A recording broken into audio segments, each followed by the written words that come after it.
Hey friends, it's Misty. Welcome to my project in the love event. The noise you hear in the background is actually what we're going to talk about. So I thought I should introduce you to the inspiration behind this taco cat stamp. This is Roxy Kitty.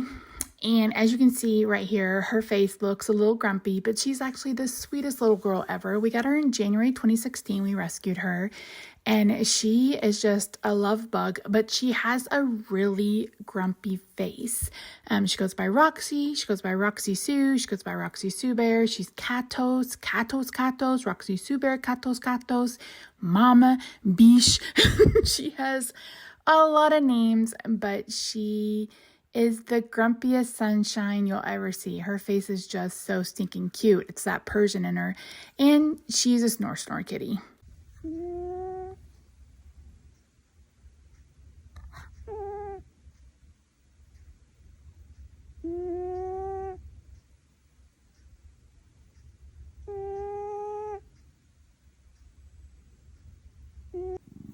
My current view as I'm trying to do the voiceover for this taco kitty card.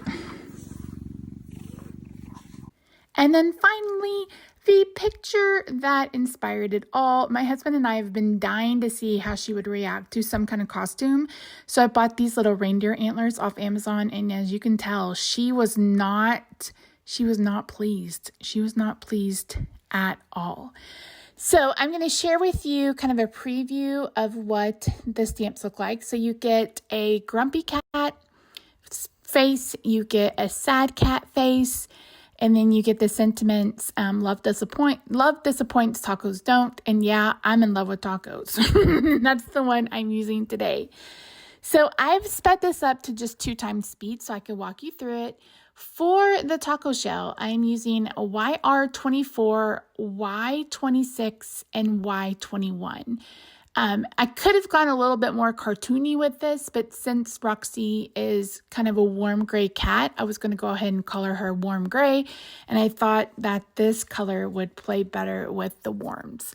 So I am a colorer that likes to start darkest to lightest, and I am just literally putting the darkest where the shadow would be.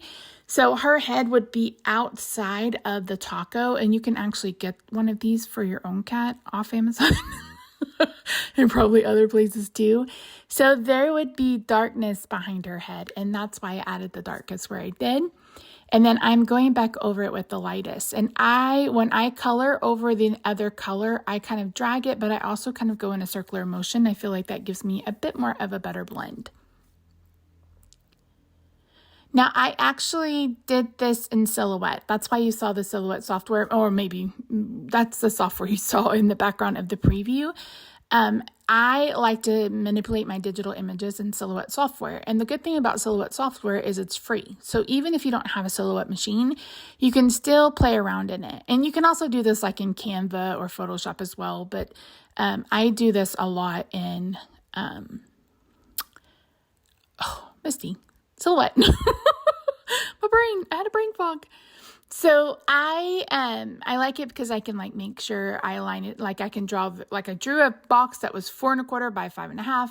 I centered both my images, my image and my sentiment on the inside of it. I could have gone ahead and just cut it out with my Cameo if I wanted to. So again, it's free. You don't have to have a machine, and you can just print it. You can just print. You don't have to worry about cutting, etc. And that's exactly what I did. I'm also the type of person who likes to add a couple of layers, so that's what I've done, and I'm just going back over with the lightest color. I really love how smooth that looked, but I got to add a little texture, so I'm actually going to bring in a black Papermate flare. You could have done this with any kind. I like to see, I fly by the seat of my pants, so I write the colors down after, and I'm just kind of flicking this pen all over to kind of simulate the darker masa spots in taco shells. I like tacos, but I love tamales, like chicken tamales, just naked chicken tamales. I don't need nothing on them, or just give me a bowl of steamed masa. I'm a happy fat girl. I'm going to color the lettuce with my most favorite green color. We are doing YG09 YG07 and YG05. This is my absolute favorite green combination. I guess more of yellow green, duh. But yeah, this is one that I always go to. It's perfect for Christmas time. I love it for spring. It's just a really great color scheme. And I am coloring the little lettuce leaves with this. I've started again with the darkest color, and the darkest would be closest to the taco. And then I'm moving to the lightest. Now here's a trick. I think Allison is the one that mentioned this. This is a marker. This is YG07, and this marker has a tendency to overflow on me sometimes. So if you take the other cap off, it shouldn't do that. So yay. I always learn something. I learn something new every day. And again, you can kind of tell here that I am like coloring in circles. I'm just moving the pen in circular motions. That's what's easiest for me, but that's the great thing about coloring. We all have different styles, and it always turns out great. Well, it doesn't always turn out great, but today it did, so yay for me. For the tomato, I was really unsure what color story to color these with this, so I did R24, R17, and I want to say R08 for the tomato. I am not a huge tomato person. Like growing up, my grandmother and my mother would just like eat it like an apple with salt. And I'm like, I will eat them. Like I like them on tacos. Every once in a while, I'll have it like on, like bruschetta. Is that how you say it? Bruschetta. I really like that too. So, but those really are the only time I really like not bananas, Misty, tomatoes. Oh my word.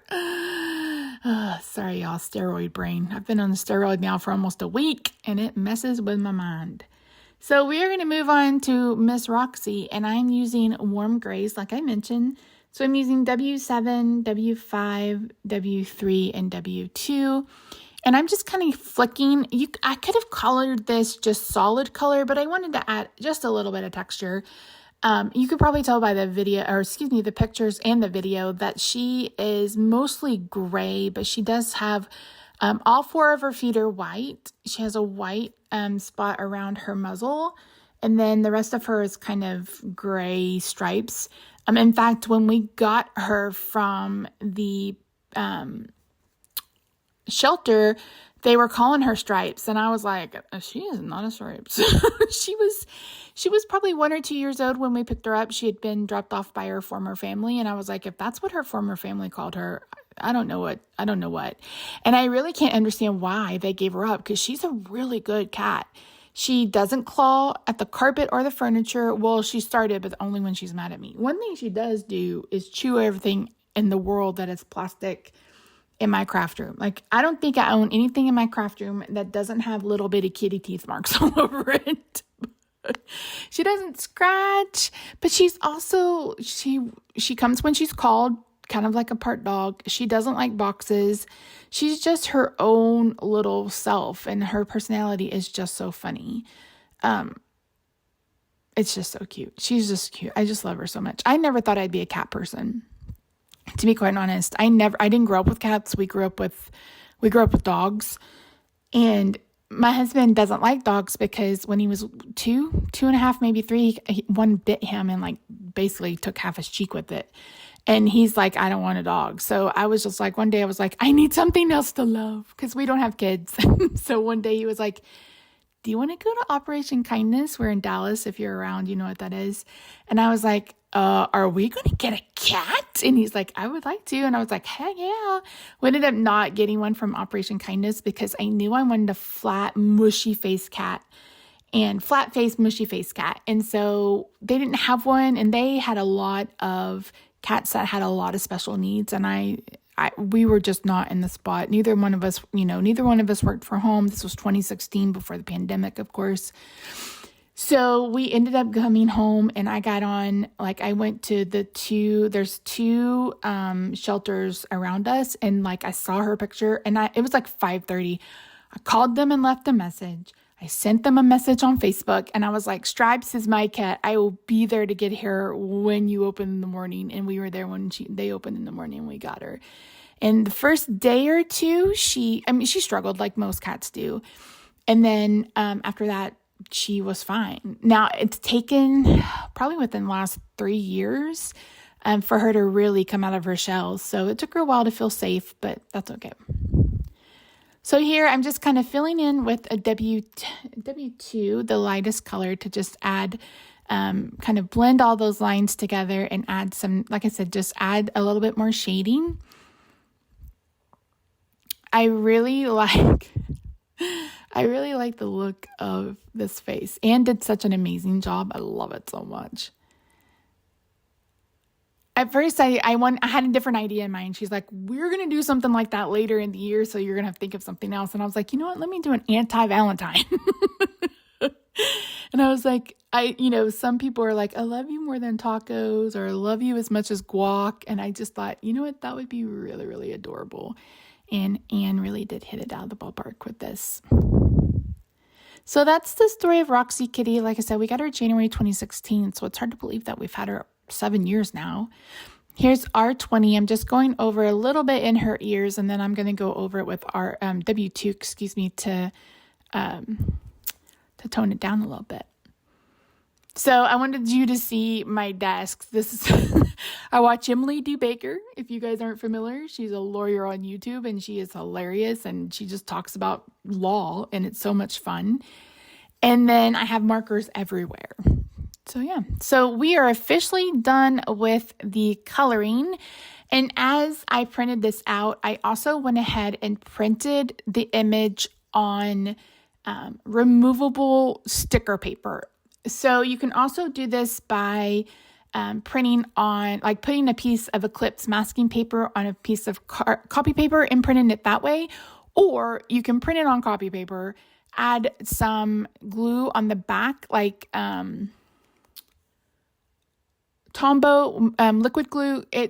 When it's wet, it adheres permanent, but when it's dry, it's a removable, so you can basically make your own sticker. And we're doing this because I am going to mask this little taco kitty. Initially, I wish that we had a taco stencil because I thought that would be hilarious, but we don't have a taco stencil. So I'm going to use the Falling Heart stencil instead, and I'm going to use a pink and a purple for this. And I was just trying to get that straight because that's one thing I always struggle with, is getting the mask on straight, and then I always end up miscoloring or something. It's a thing. It's a process. It's a thing. It's a process. Oh my goodness. So I'm going to go ahead and use some washi tape to put this down. Now my stencil is messy. I'm a messy crafter. I'm not going to lie to you. But all you need to do is to get the ink off your stencils is to use some alcohol and paper towel. It'll come right off. I'm just lazy. That's all I have to tell. That's all I have to say. That's all I have to say about that. So I do have the Wendy Vecchi magnetic thing, but I find sometimes this is just a little bit easier and a little bit faster.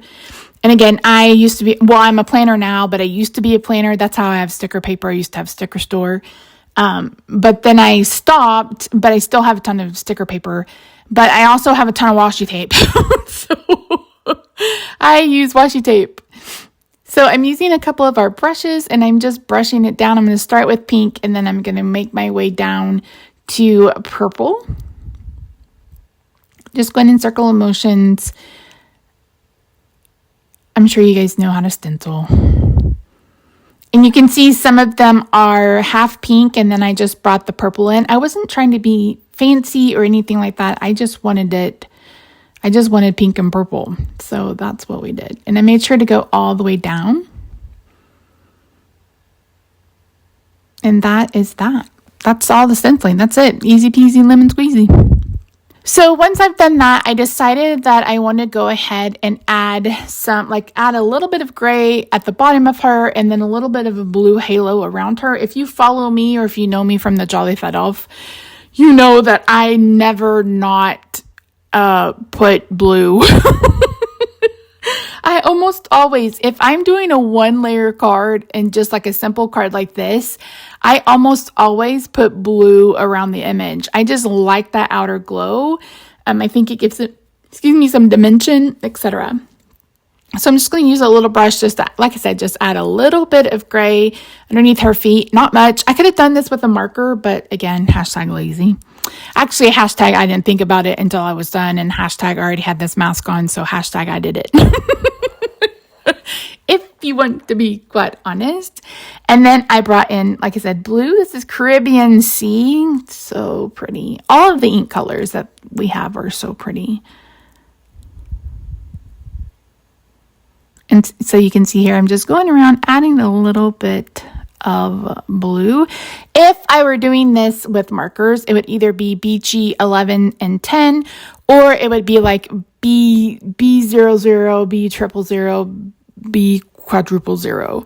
Is that right? Yeah, I think so. I just like the look of it being outlined. I just do. I just love it. Love it, love it, love it. It's one of my favorite things.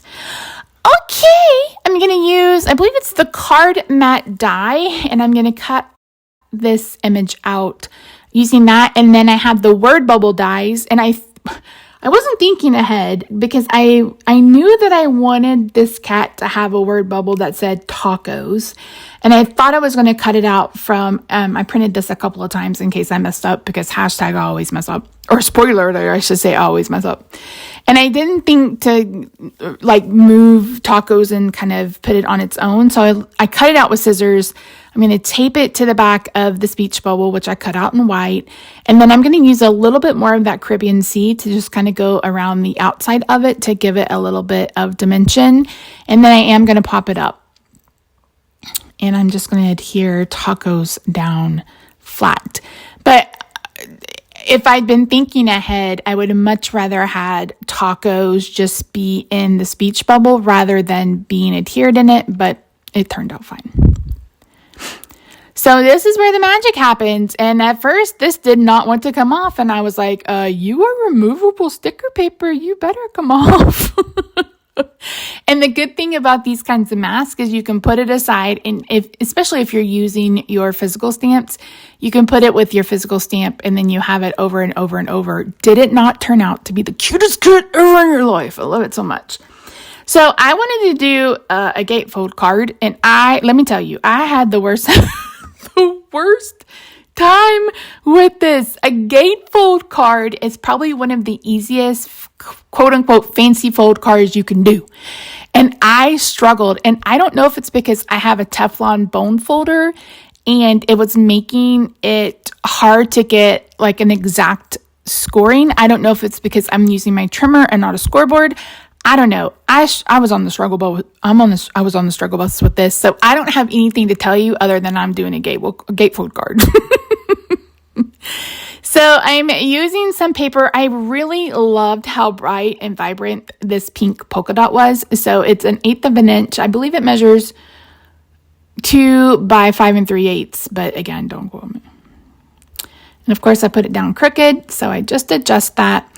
And I am going to go ahead and pop up the taco, but I'm going to adhere the image down flat. And I had lines using this pattern, and that was so very helpful.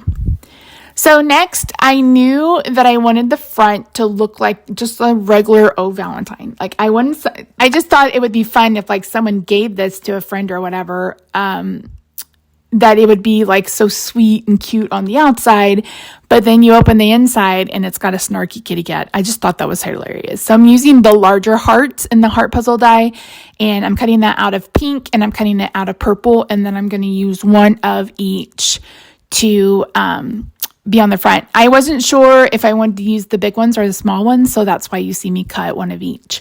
I am the type of crafter who does not make a sample. I don't make this ahead of time. I just get an idea in my head and then I fly by the seat of my pants, like I mentioned earlier. So that's why a lot of times I'm like, well, I thought about this and I didn't think about that and I wanted to do that. And sometimes what's in my head does not come out correctly, but when it does, it's just such a happy day. It's such a happy day. And I've always been like I've never, ever, ever, even since I started, I've been making cards probably, I don't know, 13 years, 12 years, 13 years. And I don't think in that whole amount of time doing hundreds of videos on YouTube that I ever made a card beforehand. So here are the two that I decided to go with. And I'm going to go ahead and use another piece of that washi tape to kind of tape this shut because I wanted the hearts to be together. I wanted them to interlock to be what closes the card. So you could do a band on this. You could do something like this. You could just do something on one side to hold it down. But this, I knew that I wanted the puzzle to connect together, and that's how it closed. Now that that's done, I was like, am I going to add the little ones in the middle? And I didn't really love the look of that. And I played around with it a couple of times. And I was like, no, we'll just leave it how it is. And then I had to bring in some shimmer. This is a Nuvo shimmer pen. This is my favorite shimmer pen. It was a little dry here, and you'll see me in a minute go off camera and make it give it a little bit more juice. The reason why I love this one so much, this is the clear one because it's clear. Like, the one, Winkastella says it's clear, but it's not. It's like gold or something, but this is actually clear. It dries clear. Love it, love it, love it. And you guys, that is it. That is it for my Auntie Valentine, all about tacos. I'm sure you guys learned way more about me and my cat that you really cared to know. But I hope you're having a good day. I hope you're enjoying this process. And I will see you real soon. Bye for now.